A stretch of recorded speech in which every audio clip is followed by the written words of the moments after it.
Hello, friends. Welcome back, or if you are new here, welcome. Today's been kind of a weird day. Things have been more chaotic recently around here, with the seasons changing and the holidays quickly approaching, and the usual hustle and bustle of everyday fall life. Some things around the house have just been neglected a little, so today I'm going to spend the day working on getting those things back in order. It has been beautiful and sunny the last few days, and the weather is about to make a shift here soon, so I'm taking that opportunity to be outside a little more right now. My oldest is sick with a stomach bug, so we're all kind of taking a rest day today.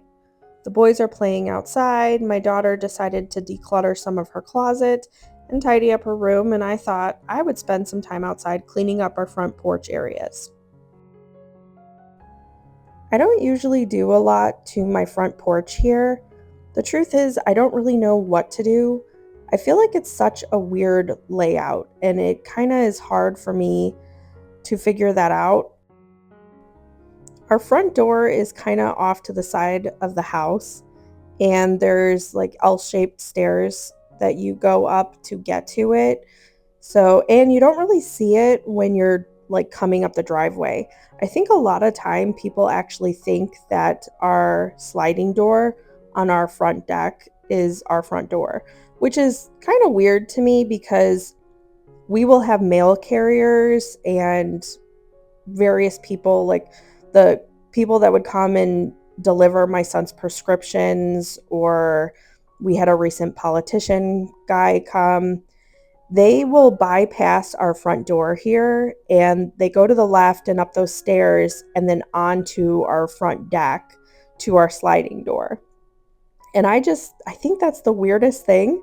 Maybe I don't see it like other people, but yeah, a lot of people they'll bypass our front door here and go to the other one. But anyway, I find it hard to decorate. I usually will just do a couple wreaths. I switch out our rugs. I will put like a sign off to the side, like just a porch sign. And I usually will decorate the chair there with pillows or whatever. Like right now we have our skeleton for Halloween. But I just have such a hard time with this. It's like there's so many openings. There's an area off to the right, which is the gutter, and then, like I said, off to the left are stairs. And I kind of just usually neglect this area because I just don't know what to do with it.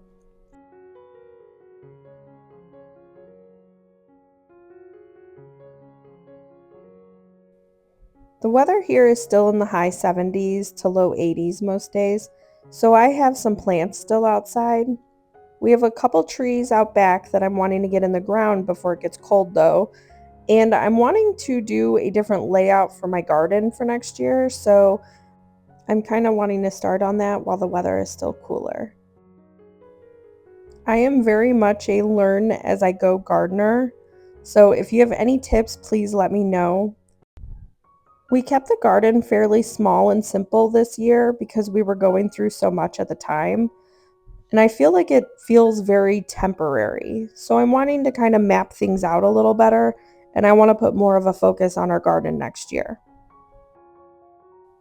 I'm also really into canning and preserving our food, especially for winter. And because our garden was so small last year, we really don't have much to put aside. We have like some okra that I've put in the freezer and a couple other things like we jarred pickles and salsa, but I'm wanting a lot larger of a garden next year, so hopefully I can have more of an abundance to can and preserve. I think one of my biggest goals is to be self-reliant. I try every year to learn little by little more things that I can do, more stuff that I can make homemade, how to can, how to preserve food, how to be a better gardener, learning to sew, just all those homemaking skills that I personally think are important. especially with how everything is going in today's world. I feel like it's so important to teach my children those skills so hopefully they can carry them on. But that is an ultimate goal for me, to be able to live off of our garden, or at least a good amount of it, and save that money, be able to, like I said, we already do a lot of our heat in the winter is from our fireplace, and just to live more simply with our own things that we created. That is such a huge goal for me. I think a big mistake that a lot of people make, at least from what I see a lot of creators or other homemakers that try to take on these tasks and learn these skills all at one time. I think homemaking is such a slow learning process. I think you need to learn just one skill at a time and really perfect it, make it your own, what works for you and your family.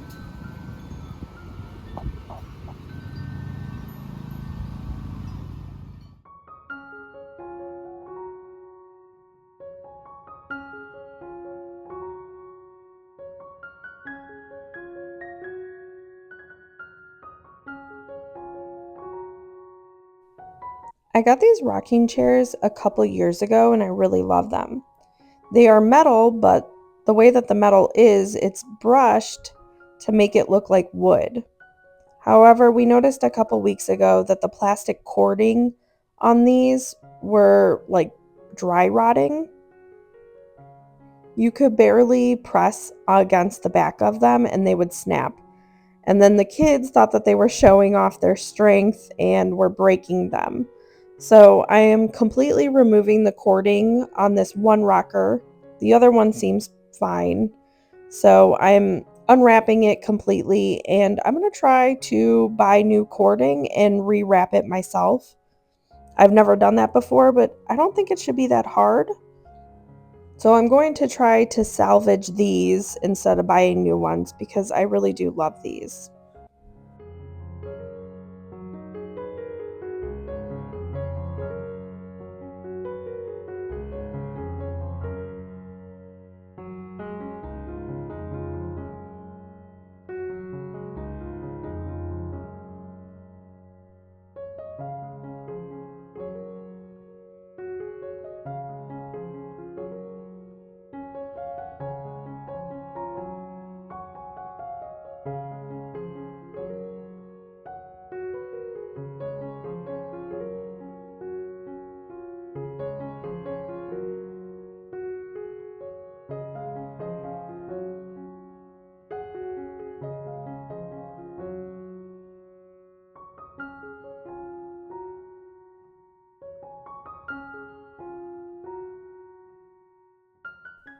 I thought I had showed more of my sheets that I had tea dyed in my previous video here, but I guess I didn't.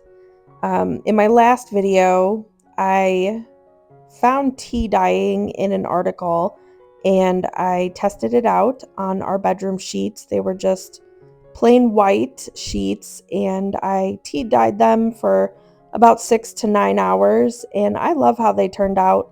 I think they're very pretty, just very natural looking. So I thought I had those on there, but I guess I did not. I know I did show it in my last video though. So if you're interested in that, it is the last video that I did before this one. We did also recently redo the paint in our master bedroom. We are still working on decorating it slowly with thrift finds that I end up finding over time. I was washing the boys' bedding today, so I was getting it started early to ensure that it had plenty of time to dry. I use this area up here a lot to dry our sheets and blankets. I tend to also hang them outside over the deck.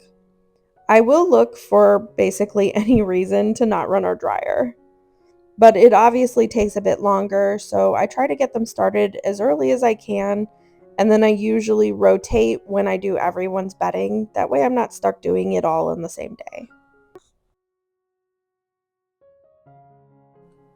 So because we were taking a nice rest day this day, We weren't really in this area doing school. No one was really in here playing. They were outside. So it didn't get messed up and there wasn't really a lot to pick up. So I'm just kind of moving some things that were out of place and wiping some stuff down, doing a little bit of dusting. But other than that, it was pretty easy today and it didn't need a lot of attention. I do also try to be really minimal with things. I try to minimize clutter basically for my own self. I feel like if you have less things to take care of and clean up, then it's a lot easier to take care of things. So I try to be really intentional about the things that I bring into my home. If I don't have a space for it, I don't bring it into my home. And I often spend a lot of time going through stuff and decluttering and donating. So I try not to have a lot of clutter to have to pick up all the time, which I think is especially helpful with the holidays coming up. My kids get so much stuff, not even just from us. They get so much stuff from aunts and uncles and cousins and grandparents, and it's just an overload. And so we actually don't really buy our kids a lot throughout the entire year. They get stuff for their birthdays and they get stuff for Christmas and a couple little things here and there, but we do our best to teach them about clutter and to teach them that if they have so much stuff, there is just more stuff to take care of. So it's always good, especially before the holidays, to kind of declutter a little and start with a clean space. If you are new here, we have 4 kids and we homeschool all 4 of them. They did used to go to public school, but around the time our 5th child was born, he was diagnosed and he was very ill. So in order to keep him safe, we opted to have the kids do homeschool, and it worked out with his surgeries and stuff like that. But after, when he passed away, my kids decided that they wanted to continue their homeschooling journey. So we homeschool all 4 of our kids, and because of that, we're able to pick a very lax schedule if we like. A lot of the times we'll do, on lazier days, we'll do reading, and then in the afternoon, we'll do some stuff outside. We'll do some stuff during breakfast. It just kind of depends on the day. And the curriculum that my kids are doing is actually a 4-day curriculum. So we usually do 5 days, so they're usually always ahead in case we do decide to take some time off or to give them a little bit of a vacation. My son Lincoln recently has decided that he wants to take the month of December off because he heard that some other homeschoolers do. They'll take the whole month of December off to enjoy the holidays and everything. And he has recently decided that he would like to do that. So all 4 of them are currently trying to work ahead, and even though they're basically already ahead, they're trying really hard to get their December month break.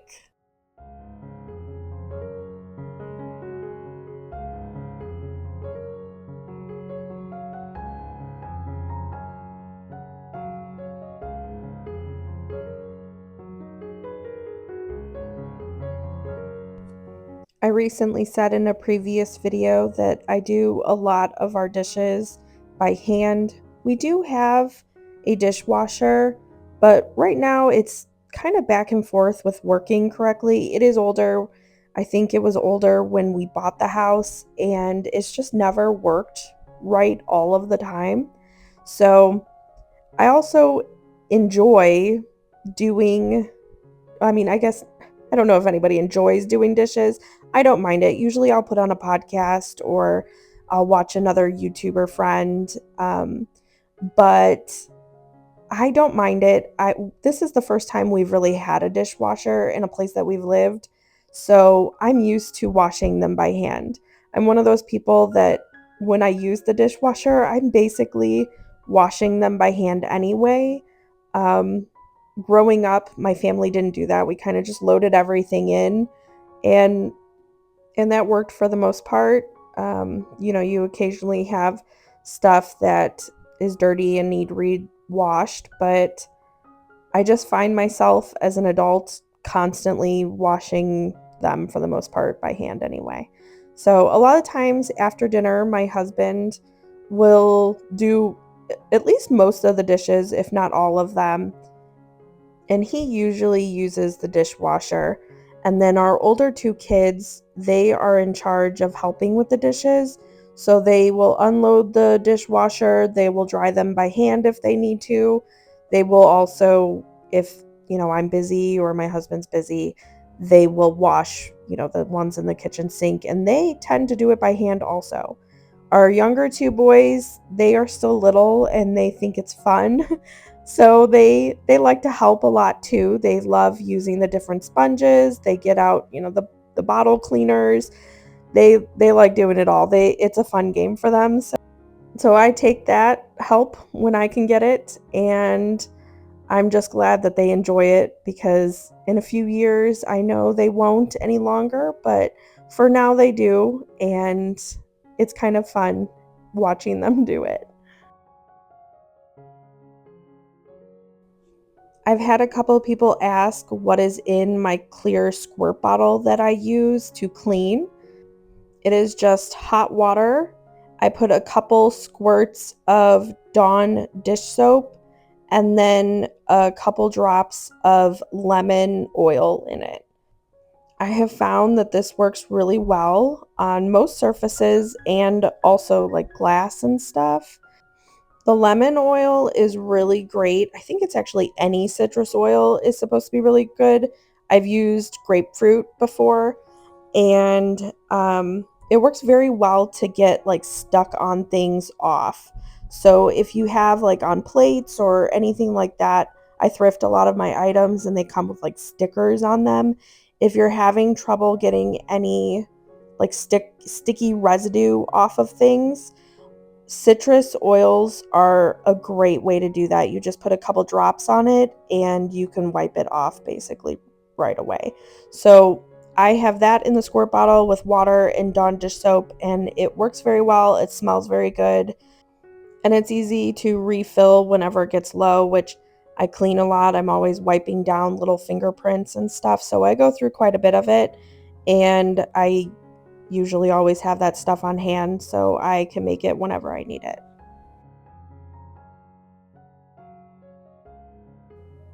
Can you spy my new salt and pepper shakers right there?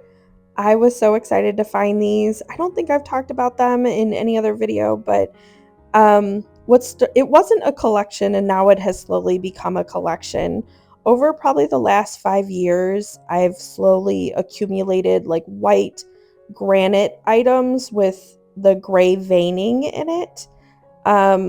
It started with the cutting board that I had just removed. I got that just for like $1 at a thrift store one time. I thought it was so cool, but I don't like to chop on it. So I usually just use it as decoration. It's very, very heavy, so I don't like to move it around very much. And then I've since then found a couple other cutting boards, just odds and ends, and I don't pick them all up, but if they have like details that I'm not used to seeing, or just I don't see them very often, I usually do grab them. Something has drawn me to them, and now I have somewhat of a collection going. So I found these at a church resale shop, and I can't remember how much they were. I know I didn't spend hardly anything, so I want to say they were like not more than $2. But I was so excited to find them. They're very heavy salt and pepper shakers, but they match the other stuff that I have, so I thought that was kind of cute.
We use our fireplace quite often. We cook on it in the winter a lot, and we also use it for heat in the winter.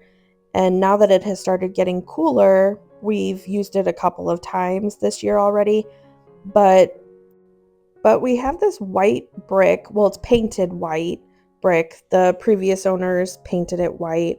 And it's not really the best color because over time, as you light fires, you get the smoke and stuff that comes out and it goes on the white brick and stains it. We have not painted this. I honestly think it's going to be kind of hard to paint it with all the grooves and stuff. I've never painted brick before, but it's kind of at the point where I think it's going to need done probably this spring. So I'm just wiping it down, but I think it's going to need repainted. I did not share the process of making this dinner this day, but I will put the recipe in the description box below if you would like to try it.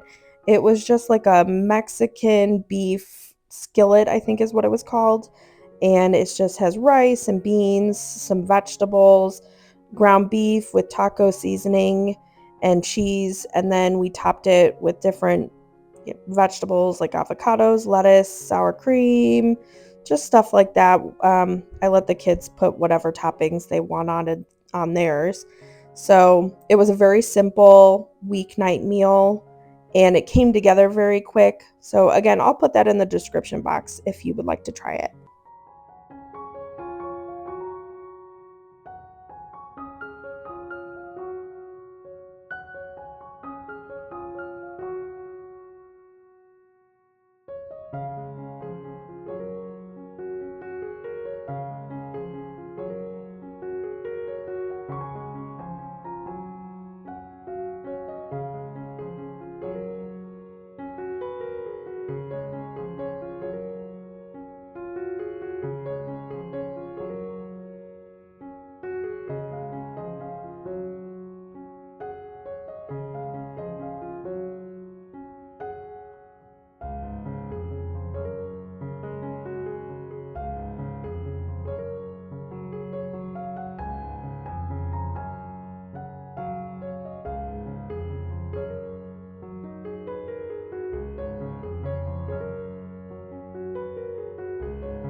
We are a family of 6, so we always have laundry. It is just never ending, and recently it is actually becoming more of a problem than it has been. I've been putting it on the back burner and I need to put more of a focus on it because it is starting to build up and it was never like that before, but it's busy, it's fall, we're trying to do a million things, and I have a lot more laundry recently than I have had in the past. But I'm just getting through this folding. I started watching Anatomy of Lies. It's on Peacock and it was a very good show. It was recommended on Facebook by someone, and I don't usually watch a lot of TV, so it's hard for me to kind of find good shows to watch.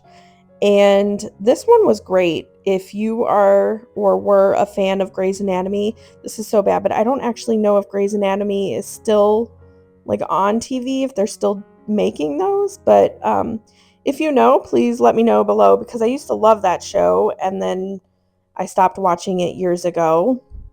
But it is about the writer of Grey's Anatomy and how she just lived this huge lie and creating the show based off of all these lies about herself and basically her kind of like trying to live out one of the characters, Joe, from Grey's Anatomy. I thought it was very interesting. And it's funny because it was one of those shows that, like, your husband, they don't want to watch, that it doesn't matter to them, and then like they slowly are creeping in and watching the show, and the next thing you know, they're like sitting there glued to the TV with you. That was my husband. So he said it was a really good show too. Highly recommend if you need a couple hours of TV show to watch. Anatomy of Lies on Peacock was a really great watch.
As I'm wrapping up this video with you today, I just wanted to say an extra thank you to everyone who has taken the time to subscribe to my channel, comment, like my videos.